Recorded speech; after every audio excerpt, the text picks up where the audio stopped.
Muy buenas tardes. Trataré verdaderamente de ser breve. Antes que nada, agradecer a Dios por esta oportunidad de poder compartir con ustedes unas breves palabras, más que todo una inquietud que nació en mí hace mucho tiempo. En la hoja de vida podrán ver también que ocupé cargos como juez municipal penal suplente, juez municipal de Dolega suplente, yo soy de Chiriquí, defensor de circuito público suplente y defensor de distrito de Chiriquí Boca suplente también. Al inicio mi corriente era la corriente penal, posteriormente me gustó y me incliné mucho hacia el área societaria, sobre todo al manejo de la sociedad anónima.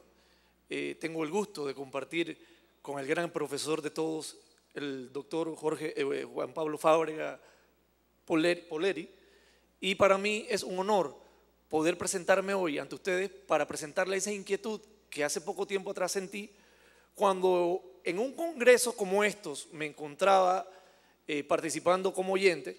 Me llaman de la oficina que un cliente, un colombiano, quería conversar conmigo porque lo habían referido. Ya yo tengo 16 años de estar ejerciendo, 10 años de estar viendo sociedades anónimas, y que a él le habían recomendado porque yo manejaba el área penal y manejaba el área comercial. Yo converso con él y le digo no puedo porque la verdad es que los temas están interesantes y me gusta siempre convivir y compartir con los amigos acá. Pero él me dice que verdad que le urgía que yo fuera allá.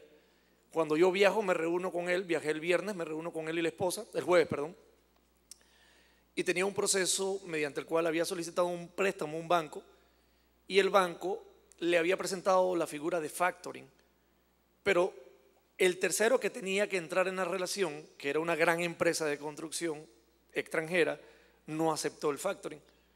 Pero el banco sigue presentándole a él que la figura del factoring era la figura que se estaba manejando, luego del incumplimiento de parte del tercero, porque obviamente no entró en la relación, luego del incumplimiento de mi cliente, porque estaba en liquidez, presenta el banco una querella penal en contra de mi cliente, de su esposa y de una señora X, por ser todos dignatarios de la sociedad. Cuando yo veo el expediente, yo me percato de que de los documentos traspapelados en oculto, que no llegaba a la luz del Ministerio Público, aparecía claras definiciones de un préstamo sin garantía que había hecho el banco a favor de la empresa. Pero en esa confusión de verbos que presenta el artículo que inicia los delitos financieros, el Ministerio Público se confunde y ordena la indagatoria de mi cliente, de su esposa, de mi cliente como secretario, de su esposa como presidente y de una señora X, y les digo ahorita quién es la señora X, como la tesorera de la sociedad.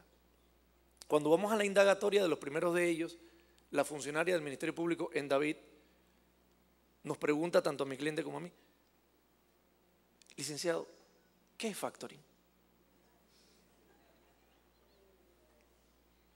Indagatoria. Yo debo entender que estás comprendiendo lo que estamos manejando. Yo te solicito una reunión con el fiscal porque me tienen una notificación de citación, estamos compareciendo. Yo quiero saber, pues, si saben lo que estamos haciendo. Puedo tener muchas dudas, pero veo que ustedes tienen más. Llaman al fiscal, viene un momentito el fiscal, apurado, un poquito tough, grosero, lo conozco y me llevo muy bien con él, pero ese es el escenario cuando a veces no sabemos manejar las cosas. Y en un tono grosero me dice: licenciado, usted haga lo que usted tiene que hacer, para eso lo contrataron. Nosotros vamos a hacer nuestro trabajo. Posteriormente, después de la última indagatoria, ordenan la detención preventiva de todos. Y empieza, mi cliente fue el único que agarraron, el varón, la esposa y la mujer salen a huir, porque no hay otra palabra, a buscar dónde esconderse porque tenían hijos y porque tenían compromisos y otras tantas cosas, y la medida cautelar más severa les había sido aplicada. Para que me comprendan un poquito la preocupación, había un pacto social nada más. La señora X era la empleada de la casa. La señora X, como ellos no tenían a más nadie, la pusieron como tesorera de la empresa, de la sociedad, perdón, en este caso. Y la esposa de él firmaba los papeles que él quería.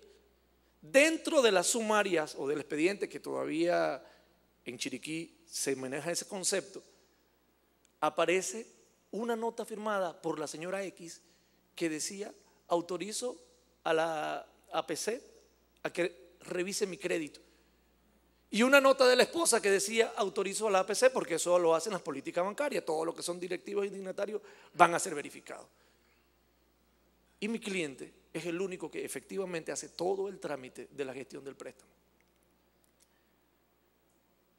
¿Por qué digo que es preocupante esto? Porque me di cuenta en la indagación de ese caso y otros casos que posteriormente inclusive atendí en Panamá, que los funcionarios del Ministerio Público solo entienden los delitos tradicionales. Perdónenme, sé que no son todos, pero permítanme decirle que en la experiencia que he tenido de los casos que he manejado, cortos, lo que sean, pero lo he percibido en todos, que no entienden la estructura de una sociedad, que muy bien le explicó el profesor. Y como no tienen la comprensión de esa estructura, es más fácil aplicar una medida cautelar a los incautos y a los ignorantes para hacer ver que estamos cumpliendo nuestro rol delante de la justicia. Porque nos parece que efectivamente hay un banco afectado. ¿Y qué pasa con todos los derechos de mi cliente? El derecho a que no seas ignorante, el derecho a que sepas lo que estás haciendo, el derecho a que comprendas el derecho que han puesto en tu mano, valga la redundancia. Porque no podemos jugar con lo más importante de las personas después de la vida, que es la libertad personal de cada uno de nosotros. Yo quiero decirles a ustedes y retomar el concepto de la estructura de la sociedad, que si ustedes no comprenden la forma en que se concibe una sociedad una vez nazca, no podemos realizar investigaciones penales sobre las personas que actúan detrás de estas corporaciones.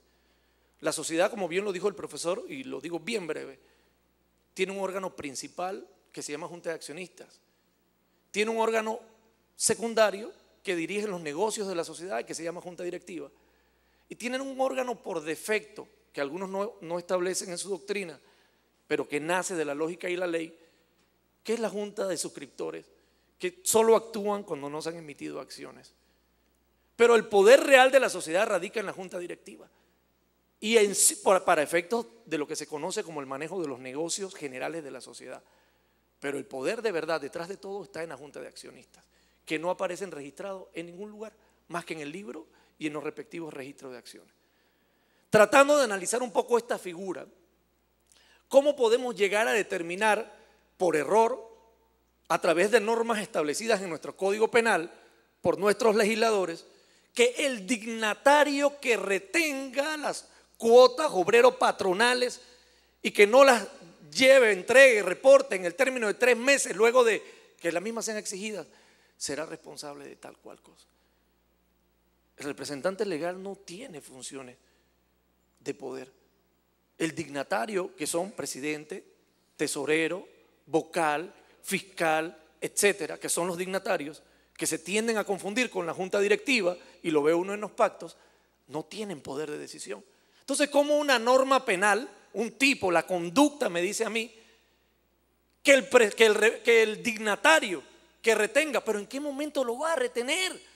Si conocieras el manejo interno de una sociedad anónima, te darías cuenta que no tiene la facultad, porque en las reuniones de junta directiva los que deciden son los directivos y sobre ellos no hay cargo sobre cargo, son paralelos en su mando. El dignatario es aquel que según la ley tiene algunas funciones muy específicas y las que nosotros establecemos en el pacto social o en los estatutos.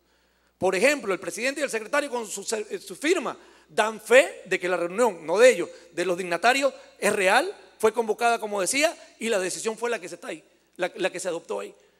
La reunión de junta de accionistas es firmada por el presidente y secretario, que pueden ser ad hoc también.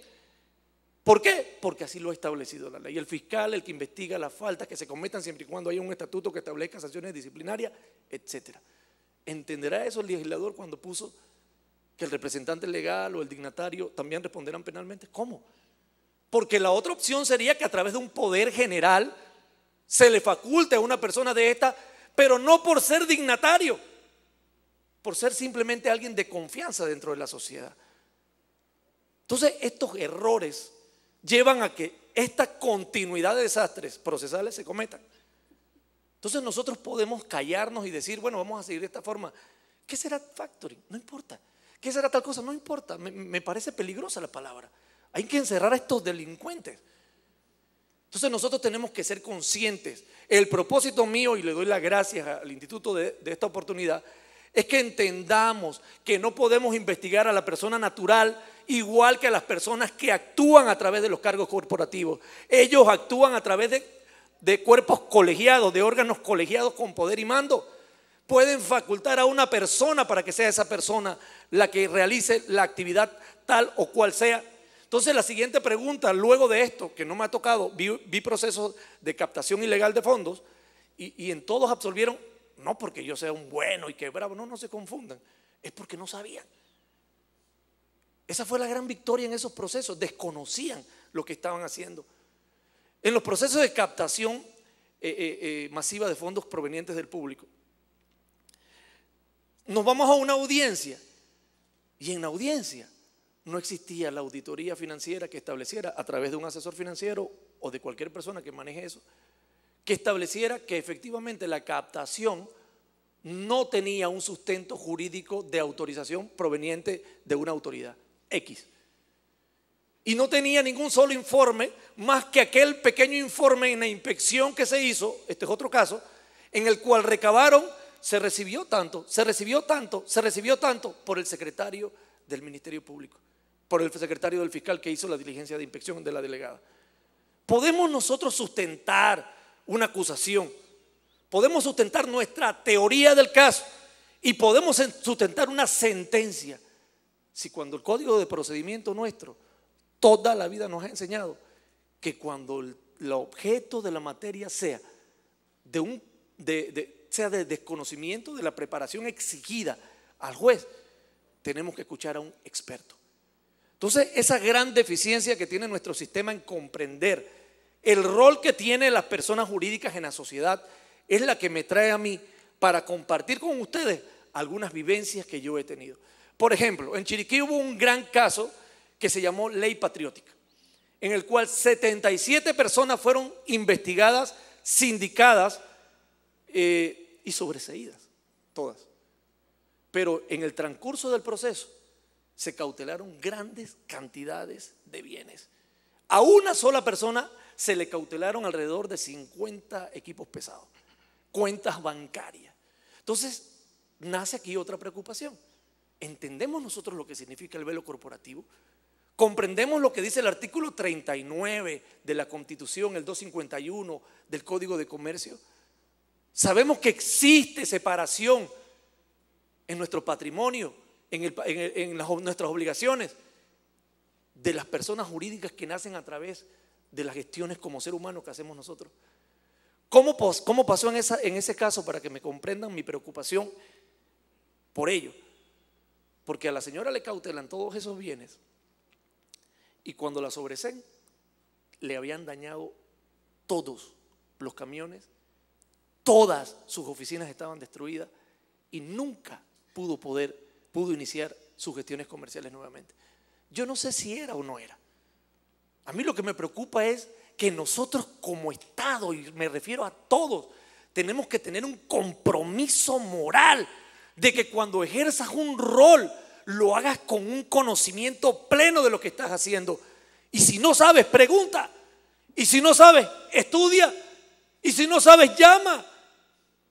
Tienes que entender como funcionario que detrás de una persona jurídica reconocida por el artículo 39 y la normativa establecida en la ley 32 de 1927, detrás de eso hay una independencia que la Constitución le da un respeto.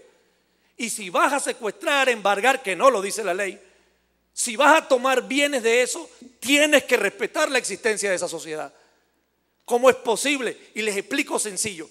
En esa sociedad hay una secretaria que tiene un préstamo. En esa sociedad hay un portero que tiene una pensión alimenticia. En esa sociedad hay funcionarios que tienen compromisos con tercera persona. Y desmembrarla por tu falta de entendimiento o por mi falta de entendimiento es un grave perjuicio a muchos y una carga sobre los hombros de aquellos que de alguna vez operamos justicia. No podemos destruir eso. Tiene que comprenderse que no lo existe. Que para poder intervenir en una sociedad tenemos que pedir la autorización para que nos digan a nosotros: puedes investigar la sociedad, puedes entrar y ver quién está en las entrañas de esa sociedad, para que entonces si resultase culpable, las personas por el delito X, como lo dice el artículo 51 del nuevo Código Penal, sea sancionada mediante una sanción administrativa, valga la razón, valga la redundancia, porque las personas jurídicas no delinquen, porque no entienden, porque no tienen conciencia, y me opongo hasta que alguien me convenza de lo contrario, porque no puede asustarse por el aumento de pena, porque no puede asustarse por la criminalidad, porque no hay nada que la asuste.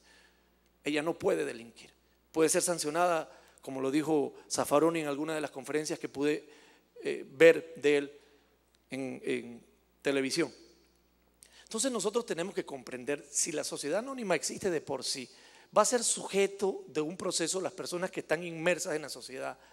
Respetemos la sociedad, porque nació, porque se presume la inocencia, porque tenemos que comprender que no podemos deshacer lo que se le ha dado una seguridad jurídica, constitucionalmente y legalmente hablando. Para concluir, porque ya se me prendió la luz amarilla, obviamente no es igual investigar al que roba que investigar a los miembros de la junta directiva. Y aquí van a nacer una teoría creada por mí. Si la toman, si no la toman, si la mejoran, sería excelente. Las sociedades anónimas, para mí, desde el punto operativo, funcionan de dos formas, de dos maneras. La formal es la que su estructura corporativa de mando es de acuerdo a la ley. Accionistas, directivos. Y la informal, hablo de manera de operar, es aquella que simplemente se hace en un papel y que es de Enrique Navarrete con su señora esposa y su hijo que acaba de cumplir 18 años. Ahí no hay una junta directiva que vaya a tomar decisiones. Es él el que toma las decisiones, pero existe una persona jurídica. Entonces, ¿cómo vamos a investigar la una igual que la otra? Eso sería ilógico. ¿Cómo sustentaríamos una teoría del caso desde el inicio para llevarlo al final? Tenemos que comprender que no puede haber un manejo igual en los dos y tenemos que convencer al juez de ello. Y aquí otro nacimiento de otra figura que la manejo yo, si la toman, si no la mejoran, si no aprendo de ustedes también, es el accionista tácito o el accionista por conducta concluyente, que es aquel que no aparece en los libros, que no está en ningún lugar, pero detrás de todo es el que paga, detrás de todo es el que cobra y detrás de todo es el que ordena. Señores, me prendieron la luz roja. Gracias por su atención, Dios los bendiga y esperamos compartir.